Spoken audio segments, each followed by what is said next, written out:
What's up, everybody? This is Master Ian Gamer, and today we got the biggest update in Overwatch history. Well, maybe not quite as big as the launch of Overwatch back in 2016, but in terms of actual content coming to the game, this is easily rivaling even the launch of Overwatch 2 itself. 10 new heroes announced, 5 of which will be releasing simultaneously in the very next season, a massive restructuring of the overall season system, with there now being yearly arcs or chapters for the game, massive UI changes in the game itself, along with a ton of gameplay and mechanic features, new cosmetics, mythics, and collabs, and of course, the removal of the infamous 2.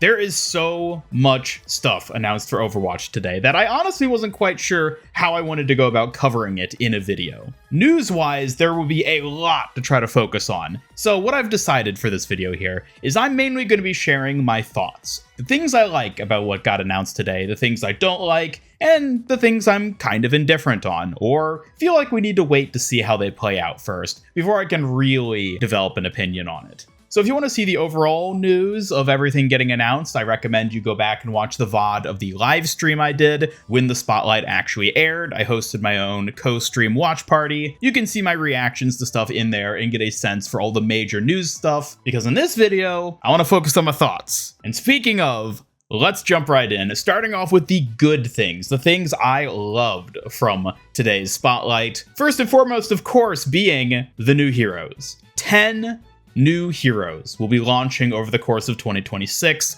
with 5 of them launching on Tuesday, February 10th, with the launch of the first season of the new arc structure they're implementing. 5 new heroes dropping at once. That's 2 more heroes than dropped with the launch of Overwatch 2 itself back in 2022. This is amazing. This is exactly what Overwatch needs to reinvigorate popularity and interest and goodwill in a lot of ways with the game itself and the community. What is it that people love more than anything else when it comes to Overwatch? The heroes. Give us a ton of new heroes, and you're doing basically the best thing the game can do.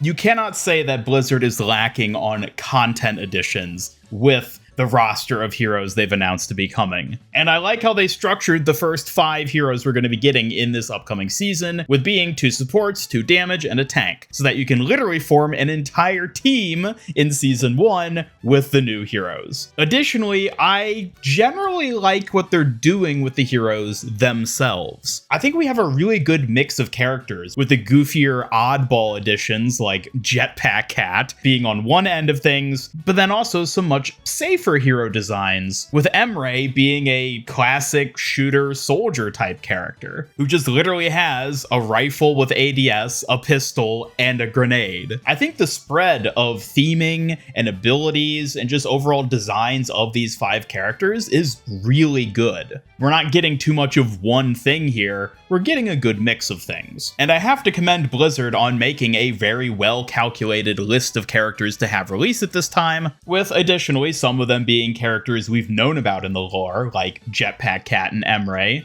and others being total newcomers, like Mizuki and Domina. So yeah, hero-wise, I am quite impressed with what they've shown us for this update. I do have some reservations. I will get to that later in this video, though, when I talk more about the things I didn't particularly care for from this Spotlight. But broadly speaking, I think heroes were one of the biggest successes of this update. And next up, let's talk about the other big notable thing that I think a lot of people are going to talk about with regards to Overwatch Spotlight, which is the absence of the 2. Yes, removing the 2 from Overwatch. I genuinely didn't think they would do it, and yet here we are. They're officially straight up removing the 2. They're not even doing something fancy like calling it Overwatch Recalled or something like that. No, they're just simplifying it down to Overwatch. Granted, there is the sort of like subtitle Reign of Talon, which seems to be more so referencing the story arc of this year, and I'm sure will change from one year to the next as we get different arcs over time. But as for the game itself, simplifying it to just call it Overwatch is is great. Because if nothing else, it just simplifies the name of the game. It simplifies the identity of the game. You don't have to worry about Overwatch 1 or Overwatch 2 or whatever era you're in. It's just Overwatch. This is the game Overwatch. And for the record, this is definitely era 3 of Overwatch we're now entering into, even if Blizzard isn't really officially referring to it as such. This whole thing with Spotlight was entirely a relaunch of Overwatch. A soft relaunch, mind you. It's not like we're gonna re-download the game and it's gonna be fundamentally new or anything, but they've changed enough of it. They've changed the branding of the game, enough of the design elements, and have had such a massive addition of new heroes to the roster that this is effectively a relaunch of Overwatch. And I think that's a great thing because, frankly, it's a great way to get more people interested in Overwatch and make it feel relevant and popular again. And removing the 2 is an integral part of that. Now, I will mention that I don't think removing the 2 is going to be as fundamental as a lot of people think it is. A lot of people seem to think that just axing the 2 is somehow going to make everyone fall in love with the idea of Overwatch again. I don't think that's true at all. I think people's negative sentiment toward Overwatch 2 is just as equivalent to Overwatch itself without the 2. I think it's just a branding wise, Blizzard is making a smart decision by axing the 2 to just simplify things and sort of focus in on just it being Overwatch. So while I do like the removal of the 2, I'm not going to claim that this is somehow just going to fix all the publicity problems Overwatch has historically had, because it won't. But speaking of simplifying things, let's talk about the new yearly arcs or chapters that Overwatch seems to be having now. Something very reminiscent of Fortnite with their yearly chapter system. Overwatch is now going to have a story arc that spans 6 seasons across a year, with the first season of the year being one that starts in early February, I suppose. And these are all going to share a sort of story theme within each individual season within it, being a different sort of episode within it, I guess you could say. By and large, I like this structure. I feel like it's going to just simplify things again in terms of, instead of being on season 21, now we're just on season 1 again, which is a lot easier, especially once you get up into the 20s and beyond. It's like, oh, we're really going to get hyped for season 49 whenever that comes around. No, so I like going back to just a simpler season 1, 2, 3, 4, 5, 6, and then it's going to roll back over to season 1, 2, 3, 4, 5, 6 of the next era or arc or whatever they decide to call it, because they haven't really given a specific term yet for what these like overarching yearly chapter arc things are going to be called. But either way, as I mentioned before, we do have Reign of Talon being the first arc that we're going to be going through, which means there's going to be a heavy focus on Talon. And we, of course, see that reflected in things like the competitive weapon of the year that you can get with competitive points being a red Talon-themed weapon. And just overall, a lot of the characters we're getting have affiliations to Talon through one mechanism or another. So certainly in terms of the overall presentation of the game through this sort of aspect, I think they're pushing in a good direction with the removal of the 2, and by just focusing on this type of yearly season structure versus just the ongoing season 21, 22, 23 to whenever. And the last big pro I want to talk about here for this Spotlight update before I get on to the more mixed stuff is post-match accolades, which is a very specific random thing that is just more or less a reintroduction of a feature that was back in Overwatch 1, where you could vote for players after a match. Yeah, it's just a nice little quality of life thing. I'm glad to see it coming back. It'll be nice. Though I do certainly hope they don't have this as literally the background for it. I think it would look so much better if they had whatever map you just played on as the background for the post-match accolades. And that might even be what they end up doing. This is a prototype version, and I think they specified even that the post-match accolades won't even be added as a feature until season 2. So it's a little ways off still, but still a nice feature they announced. I like it. I'm excited to see it added. All right, now let's get on to the mid.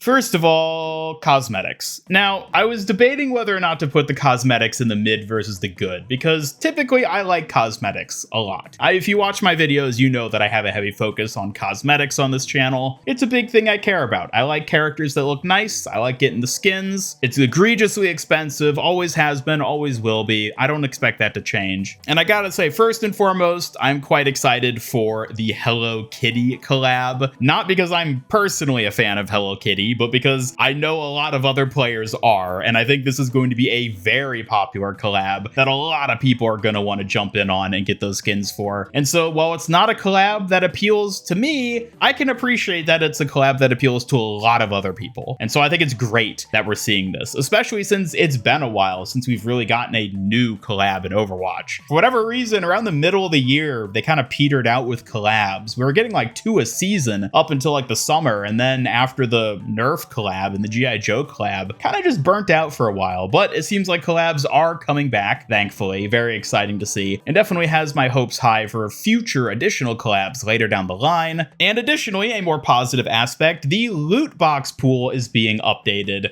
with the start of the new season. It will be adding in all the cosmetics from the past 6 seasons, I believe they said, which is the past year of Overwatch. So basically everything you couldn't get previously up until this point in time from loot boxes in the loot pool, you now can get up to, well, the start of everything new in the post Spotlight era. Everything up until that point, shop skin wise, with the exception of collabs and other limited stuff like Mythics, those will all now be available, which is great because if you're like me and you've opened God knows how many loot boxes at this point, you literally already have everything you could get out of the loot boxes. So now I finally have a reason to open and get them again, which will be nice. And now let's get on to some of the more stuff. So first and foremost, starting off, let's just talk about the skins coming in season 1 of this year. I don't like them. Yeah, plain and simple. I'm sure some people are into these aesthetics and they like the designs of these skins, but across the board for me, I think this is perhaps the worst lineup of both shop and battle pass skins I have ever seen in Overwatch 2, or now just Overwatch, I suppose. Yeah, it's very much a personal taste thing. I'm sure there'll also be some additional skins here and there that aren't shown off in these mass screenshots of like the big skins we're going to be getting. They teased some more rainy day skins as well as some Void Walker type skins that I definitely think look better, but yeah, at least when it comes to season 1 specifically, this feels like an absolute dud season on the cosmetic front for me, barring the Hello Kitty collab, which again, you know, I think is fun for a lot of people, even if it's not my interest. But that then takes us to Mythic skins, because I think one of the biggest controversial things, surprisingly, to come out of Spotlight has been the Mercy Mythic. Not because the skin itself looks bad, but because this will be Mercy's second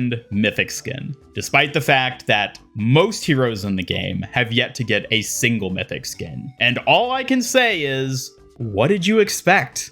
I have predicted this would happen forever. Especially once they started adding multiple Mythics per season, I knew it was a matter of time until we saw a hero who already had a Mythic skin, especially a popular hero who sells a lot of cosmetics period, getting their second Mythic. And lo and behold, Mercy's the first. This honestly was just so predictable to me that I am surprised by how many people seem to be surprised that Blizzard is doing this. Certain heroes sell way better than others. Of course, they're going to make Mythic skins for those heroes who sell skins. No amount of complaining about it online is going to change the cold hard facts of the amount of cold hard cash that Blizzard can make by making Mercy Mythic skins versus Zarya or Lucio or Baptiste or Brigitte. That's just the fact of the matter. That's just how it works. So yeah, I'm not going to say I'm thrilled to see another Mercy Mythic. Specifically in the case of Mercy, she's a hero that I just don't play or care about, so it's either way for me, but it is very unsurprising as far as I'm concerned. We are getting a Mei Mythic skin as well, which is nice to see, since she's another one of those heroes who tends to not get very many skins, so it is cool that she's getting a Mythic. And the Juno Mythic weapon is definitely a must-buy for me. This is the one Mythic this season that I do think I'll be nabbing when I get the opportunity. But yeah, I understand people's sentiment toward heroes like Mercy getting a second Mythic when others don't even have a first, but again, not surprising to me in the least. Another midpoint, I would say, is the new sub-role aspect they've added to the heroes in Overwatch, where it's no longer just tank damage and support, but now there's these subcategories beneath them. It's kind of an interesting way to mix up the roster, and especially when we're getting 10 new heroes added, and we're pumping up the total number of heroes to over 50 by the end of this year. Yeah, I think it makes sense to get a bit more specific with how any given hero is classified beyond just tank, damage, or support. The individual passives that they each get for all these sub roles are whatever. Some of them sound pretty nice, others sound kind of useless. And I would say that the individual heroes that slotted into each roles don't all make the most sense. Kiriko being a medic is a little strange to me. I don't know, maybe they're planning to rework her and make her more healing focused, but as is, I would not consider her along the likes of Moira and Mercy in that regard. And Junker Queen not being a brawler is just like, what? But I don't know. Overall, I think it's going to be a fine change. One that I think has a very practical application in terms of them adding it as a feature. And ultimately, at the end of the day, I don't think it's really going to impact things too severely one way or the other. So it's nice for the most part. Alrighty, and now let's get on to the things that didn't make me so happy during the spotlight. First and foremost, the cinematic. Now, don't get me wrong, I appreciate that Blizzard, after all these years, how long has it been exactly, finally gave us another fully fledged, high-quality cinematic in terms of the animation style, as opposed to the cheapo Netflix-style animation. I can appreciate that they put in the extra effort for this, and I don't particularly have an issue with the surface-level visual quality of this short, even though it did feel kind of off. I don't know, was that just me? It felt like there was like a layer of polish missing from like the animation of this one in particular. I don't know. But either way, the story of it was the issue. Now, we knew this was going to happen. We knew Vendetta was going to cut off Doomfist's arm and throw him out a window and he'd be presumed dead. He's not actually dead. Of course not. They wouldn't do that. This was leaked months ago, and there was a lot of speculation about whether or not it was actually going to happen. And yes, it literally happened exactly as the leak foretold it would. And unfortunately, I don't think the actual execution of Vendetta beating Doomfist felt any better than reading the leaked plot synopsis of it. Because at the end of the day, Doomfist is a cool, iconic, and beloved character that has existed in the game for years, getting spontaneously dethroned by a character we've known about for only 2 months. A character who's had basically no characterization or build-up, other than the little scraps that have been thrown out to us, largely in the form of voice-overed PNGs. And I gotta say, that is just not a satisfying way to build up a character, especially one who ultimately dethrones one of the most popular characters in the entire franchise. Never mind the actual lore implications of Doomfist and what we've seen him to be capable of, now getting toppled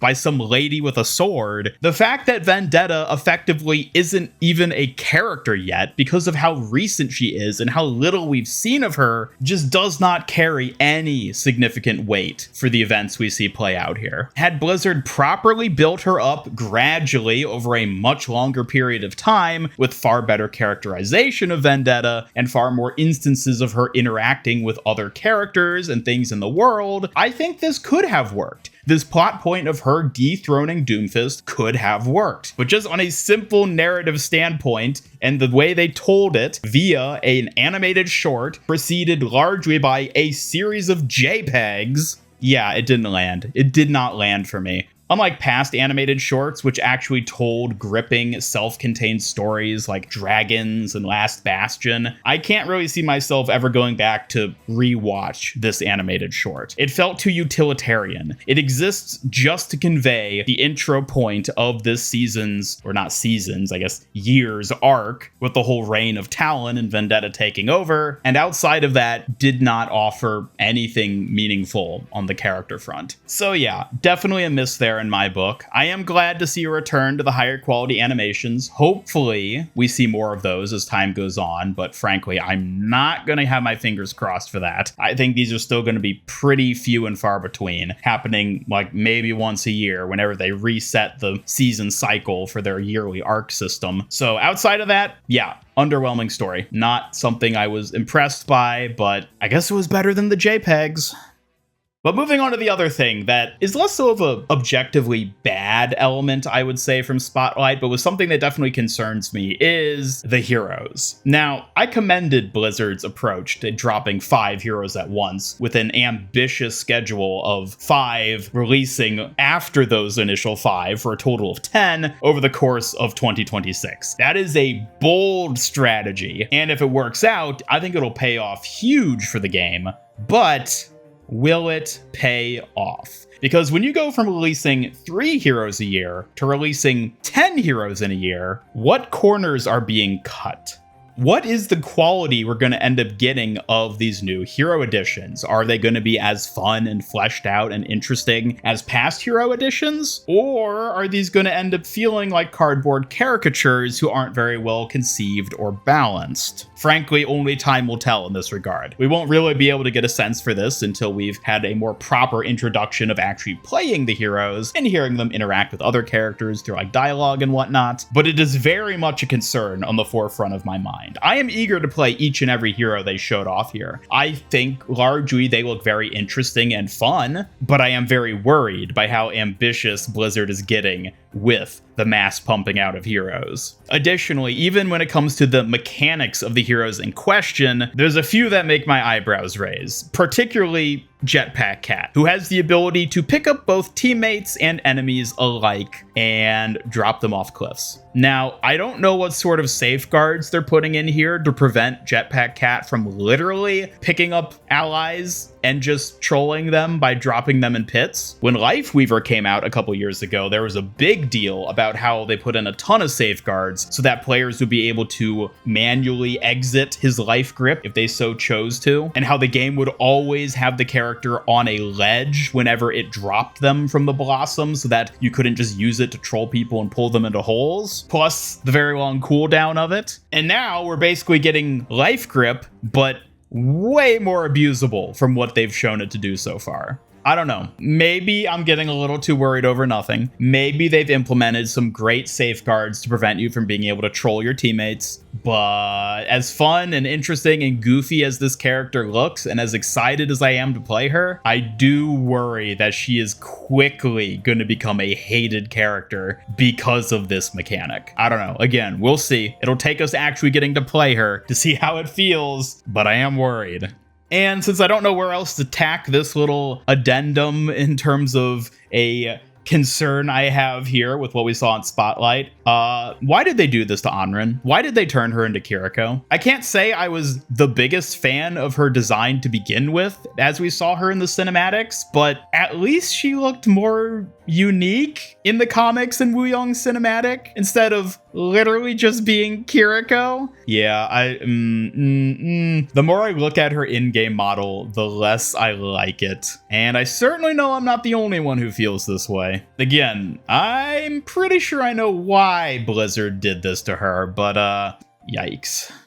Speaking of yikes though, god dang that new UI, holy moly. If we're not getting a mobile game, well, Overwatch is the mobile game now because that is the most mobile game UI I have ever seen in my life. Again, I can't say I was ever particularly fond of the old Overwatch menu loadout and everything. I think it was fine for what it was, but this just looks so generic modern shooter mobile game to me. I am not a fan of this UI. I'm sure I'll get used to it over time, and at the end of the day, it doesn't really impact much or matter in the grand scheme of things, but just at a glance, seeing it as like the new UI we're going to be getting going forward, I don't like it. I don't like it. It looks generic and bland and mobile gamey, and I'm not a fan. And then the last thing I want to harp on here is maps. Yes. I have been begging Blizzard to add more core maps to Overwatch after we only got one core map over the entire course of 2025. And so you can only imagine how I felt when it was announced at Spotlight that 2026 would be seeing the addition of 2 new core maps for the year. Yay. I don't know why Blizzard is so scared of adding new maps. I think think it might literally just come down to the fact that heroes are much easier to market and are way more exciting and popular to have added to the game than maps are. But I genuinely think that maps are something the game is sorely lacking when it comes to new content these days. Stadium got a ton of them last year, and I'm glad for people who enjoy Stadium. But in terms of core game modes like competitive and quick play and all that, yeah, the map output has been painfully slow. And now that we're only getting 2 maps this year, neither of which are the Atlantic Arcology, I was, needless to say, incredibly bummed by this reveal being made. Is what it is. We are getting 10 new heroes, which is exciting, but only 2 maps. Oof.